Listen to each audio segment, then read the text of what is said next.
Go! Magandang hapon mga bata. Magandang hapon po! Ang ating tatalakay ngayong araw ay patungkol sa mga magamitan sa pagtatanim ng mga katulong sa atin upang mas mapadali ang ating pagtatrabaho.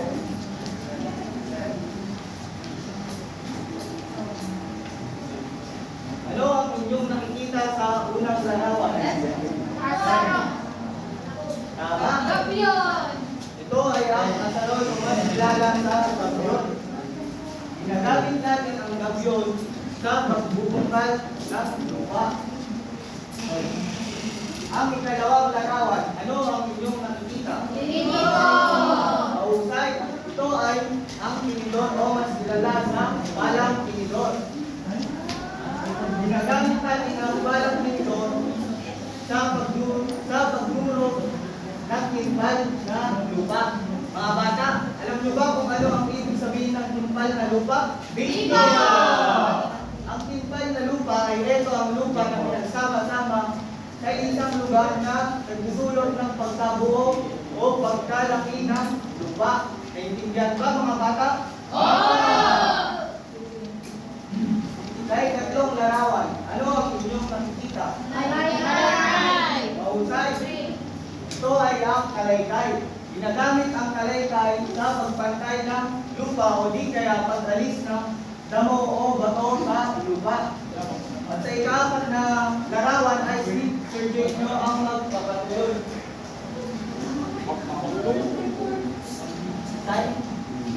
Ang sunod naman mga bata ay piko. Ginagamit sa matigas na lupa para bungkalin. So, ang piko naman ay ginagamit sa matigas na lupa para bungkalin. So, mga bata, anong nakikita niyo sa larawan? Sana po!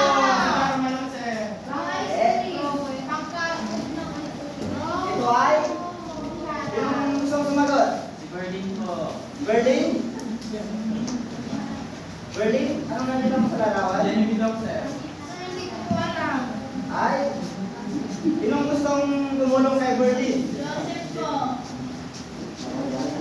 Ika? 10? Ano nakita mo sa larawan? Alis ko na bala. Oo, maliit na palaw. Tapos kilala natin? Apalayo. Trowel. Ginagamit naman natin ang trowel sa paglilipat ng punta. Halimbawa, punta ka ng medjay. Tapos pag lumaki na ito ng pwede na itanim sa pa. Tapos pwede na ito ilipat, gamitin lamang natin ang trowel. Ano nakita naman ito mga bata? Tama, ito ay pala. Ang pala naman ay ginagamit sa pagbungkal ng lupa para ilipat. So mga bata, may katanungan mo ba kayo sa ating talakay ngayong araw? So kung wala na, tawagin ko si Sir Frey para sa inyong gawain. Para sa inyong pangkatang gawain, ay hatiin ko ang klase sa dalawang grupo. Ito ang unang grupo at ito ang pangalawang grupo. Ang inyo lamang gagawin ay kumuhin ng isang kagamitan sa pagtatanim at ibahagi sa klase. Malinaw ba mga bata? Oo! Ano lang yung simula? Ano yung ulan? Kumuhin lamang ng isang kagamitan sa pagtatanim at ibahagi sa klase. Kaya kami.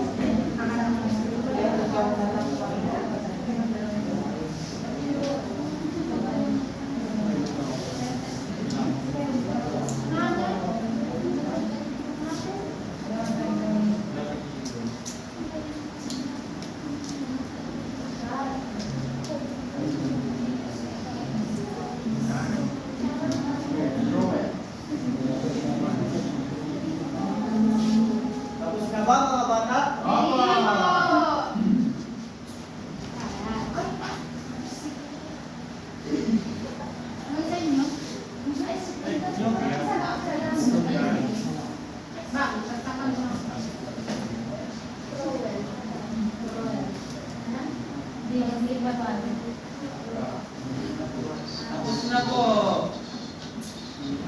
Dahil ko bang tawagin ng grade 1 upang magbahagi ng kanilang gawain? Early.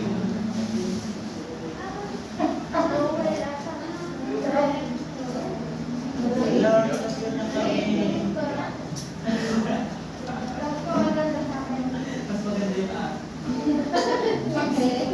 Ang dinawin po namin is Joel. Namin sa pagtiba na. Alright. Kailangan siya ng tatlong bagsak. Dahil ko bang tawagin na gusto upang magbahagi ng kanilang gusto ikalawang niyang pagkakan natin. Joel, ginagamit upang magtipan ng sila.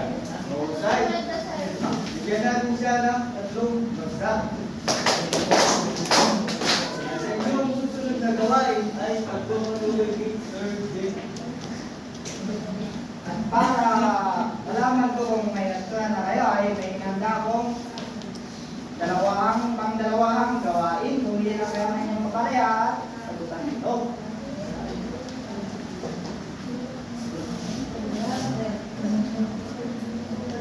Tanong ko, sulat ang kapag ang sinasaad ay tama. At naman kung mali. Bibigyan kayo lamang kayo ng 5 minuto para sagutan ito. Tapos na ba mga bata? Opo! Sino yung gustong sumagot sa unang bilang? Yes, Merlin? Basahin ha? Ang asarol ay ginagamit sa tubig. Sa ba ay ginagamit sa tubig? Mali po, sir. Malito ay? Ang asurol ba ay ginagamit sa tubig? Hindi. Ang asurol ay ginagamit sa? Lupa. Teka lang pang bilang, sino gusto mong sumagot? Sir! Yes, Mario? Ito ay ginagamit sa pagtigas sa lupa. Mali. Tama. Mali. Tama. Sino ang nagsabing mali? Bakit nagsabing mali ito, Berlin? Ang piko ba ay ginagamit sa malalambot na lupa?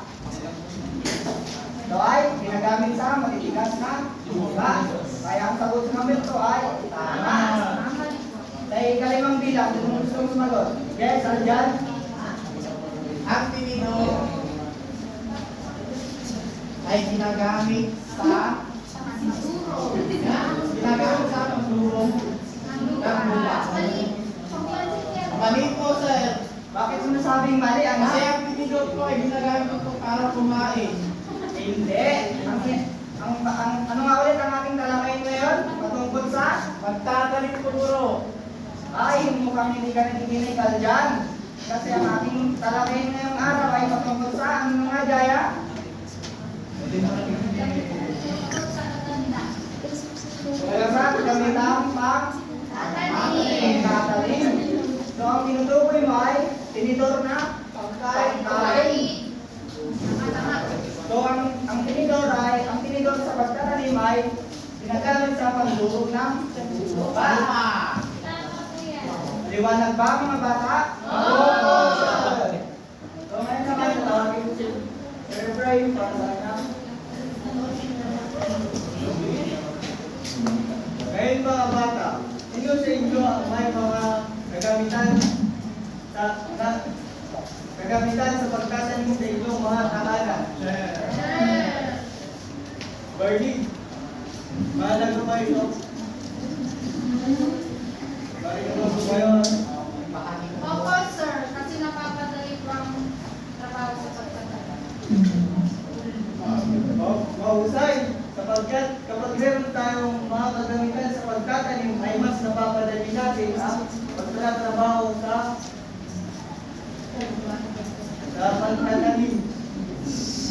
Naintindihan ba mga bata?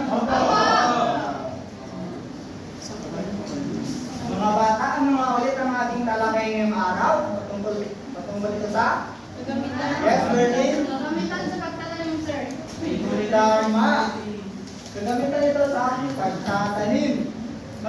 Sino mga pagbibigay ng mga kagamitang sa pagtatanim? Sir! Yes, ano dyan? Tinidor. Tama, tinidor. Ang tinidor ay ginagamit sa? Yes. Sir, pala po. Yes, pala.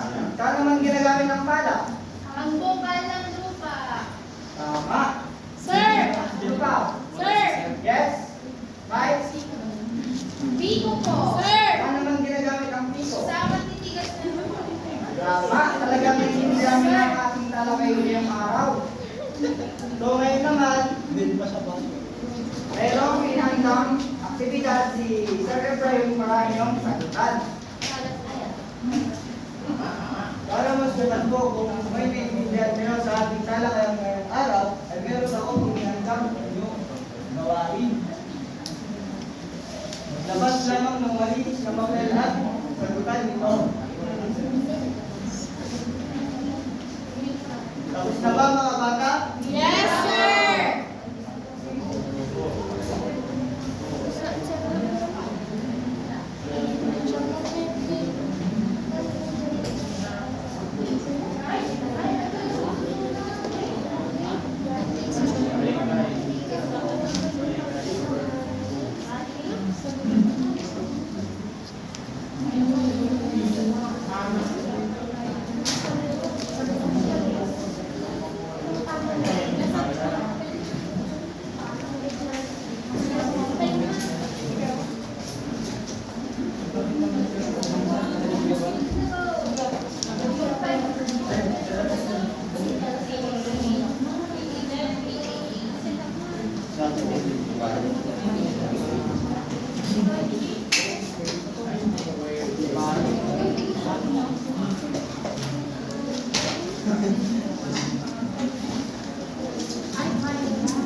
Tapos na po.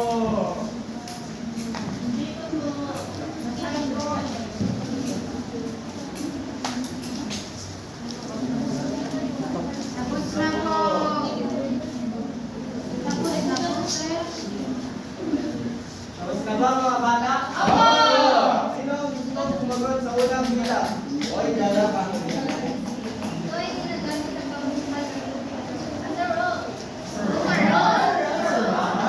Overall. Sa pangalawang bilang. Sir! Oy, Christy. Ito ay ginagamit sa pagpatay ng lupa at paghiwalayin ang bato sa lupa. Hey! Tinidor, sir. Tama ba siya mga bata? Kalaykay po. Tama. Kalaisa. Sino gusto sumagot sa ikatlong bilang? Oy, Mario. Ginagamit para durugin ang timbal ng lupa.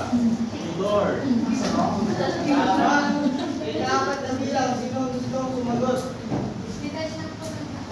Oy, Christy. Ito ay ginagamit pamukay sa matigas na lupa. Biko po. Tama. Sa huling bilang, sino gusto sumagot? Bigyan ka ng kaliyan dyan. Ito ay ginagamit sa pagpilipat ng guna, pagpapaluwang ng lupa at pagtatagong sa kuma. Racer. Ay, Lan, sino ang nakakuha na? Dahil dyan, meron pa rin kami bibigyan na karagdagang gawain. Para naman sa inyong karagdagang gawain, pagbungkal ng lupa sa inyong tahanan at istrata ito para ipakita sa akin. Maliwanag ba mga bata?